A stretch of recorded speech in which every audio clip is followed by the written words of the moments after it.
ready? I am ready. And right club audience, are you ready? Woo! All right. 3, 2, 1, go.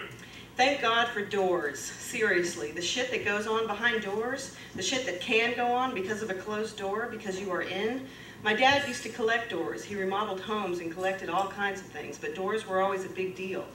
His were always ornate and heavy. Doors seem to have gotten lighter over the years. Even the huge armoire he just built for me has the lightest doors, but they keep all my shit in. As a lone concept, in is general and obtuse. It reminds me of those stoner challenges we gave ourselves in college. Let's debate the virtues of the concept of in. Only I'm not stoned, I'm all too sober. But I have to say, as a mom and a woman, no one knows really better how to sing the praises of in. You must have in to have out, so by promoting in, I promote the whole, which can't be done without, because out is out, and it's only good if you have in your back pocket. In is where the men like to joke about wanting to get back into. I don't get to put it in, but I receive it in. I house the desired receptacle. We're the receivers. My 80s boyfriend Peter Gabriel is all up in this idea. Plus the babies are cooked from within. But take the obvious choices, or really any concept of in that you can think of, and you quickly get to its more pragmatic and practical aspects. And if nothing else, practical is economical. Oh, and on economy, have you read our money lately? 4 of the most influential words in the English language are written on it. Trust, we, God, and in. The word out, it's not found on our money. However, the real economy of in lies in its specificity. In is specific, it's contained, it has more order, it's less potential trouble. Out is out of control. It's totally random with absolutely no governor. It's a vast, overwhelming, godless land of who the fuck knows. It's full-on disorder. That to be out, you must embrace, which makes you kind of a fool, because between you and infinity, anything can happen. From sand to tsunamis to starving beasts and tiny bugs with fire in them. Random. In is protected and safe. In is not exposed, naked, or random. Within, you can anticipate, and this is a very valuable thing.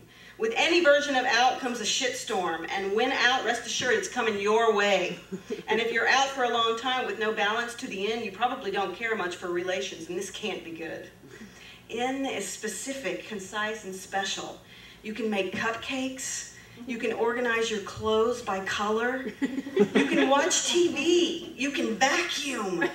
You can sleep in a bed that doesn't deflate. You can hang out with animals that you know just ate. You can make a controlled mess. And depending on how in you are, you can dance naked fearlessly, talk to yourself, and have loud fights without fear of public admonishment. In is private. Personal privacy means freedom. Imagine how we'd all be without our personal in time, to behave without fear of judgment. Imagine the behavior, just in terms of constipation alone. In is the connected, it's meaningful. In is where the human relations flourish. It's knowing some things that others don't and maybe shouldn't know. In is having a real connection to a few people, the in crowd, family. Out is having too many choices and not caring about the specifics and wanting to bond with trees and some such. Caring less about people, more about freedom, maybe going a little nuts. Out is probably a Buddhist, which is all one and peaceful and present, but it's not very practical. And maybe you can't grow old with a tree, but I promise you it's a little sad and lonely. Not to mention it's too fucking hot. Oh, and back to the doors. Have you ever had one slammed on you? What side of that equation do you wish to be on? Not closed out. That's why it's so effective. I love that joke from the comedian who talks about camping and being mad at his wife and having to close the tent flap. That's your challenge in trying to create in while out. Forget about it. It does not work.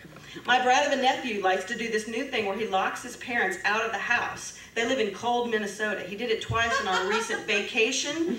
Between moments of wanting to punch him, I found it interesting to observe this particular desire to lock your parents outside. His desired place was in. The punishment was out. For my own purposes, I'd normally say that I'd rather be locked out than in, but this exercise has given me pause. For what is out without in? Then you're just out, laying out, in the grass, because you're mad that you can't get to your things, because you lost your keys in some random place while out, and now you're stuck out and crying. With my 2-year-old, down and out are the same thing. Personally, I think he needs to be contained in something. Psychologists would argue that he needs to be down, out, outside, free. But how the fuck can I force all those your baby can read flashcards on him while he's running around, out? If you ask your dog, in or out, ultimately the answer is Out. no. And yeah, think about that. There's a reason for it. Think about it. I mean, unless you're dumber than my dog. Don't get me wrong, I love out. I love going out. I love timeouts. But when it comes to it, life is short. Life is too short to let the shit go hanging all out. Plus, that gets boring after a while. Protect what you've got. Keep it sacred. Dole it out with some regularity in little spurts and carefully chosen moments. But seriously, put a wall around your wisdom. Go into your closet, organize by color, get some reasonable matching outfit on, and call your mother back in a place that's quiet so she can freaking hear you. Because with all that out, what is that? Noise? Communication seriously breaks down, and we all know what that leads to. Yeah, bitches, in. Plugged in means I have help. Logged in means that I can do my work more efficiently remotely. I don't need childcare, economy. And we all know that the inside matters most. The best way to understand a thing? Inside, out. Are you in? This is at once thrilling. Are you in? The risk and hope that this question implies is undeniable. It's so tasty, it gets you into trouble. Out. This summer, the fridge, the AC at home, work, and in both cars went out. Out sucks. Out of work, out of print, out of luck, knocked out, kicked out, left out. None desirable. And finally, out is exposed and awkward, and at times very disturbing, begging to be stared at. Think about the far too obtrusive and attention-garnering outie belly button. Sorry. I once had a buddy who liked to get into his cups and had a head-turning thing that he called hanging brain. It was awkward and disturbing, not because of the male anatomy, not at all, but because his purpose was to disturb with the exposed quality of out. He thought it was hilarious. I must admit it was kind of hilarious, but only because it was awkward and disturbing. So, tuck your tummy in. It makes you look skinny and it strengthens your back. And yes, being out, stepping out, coming out, Joe Jackson, what's her face? I'm coming out. I couldn't remember her name. They're right. Out can be so very proud. But I don't know. Pride, y'all? Beware of the fall. Humility. It's in.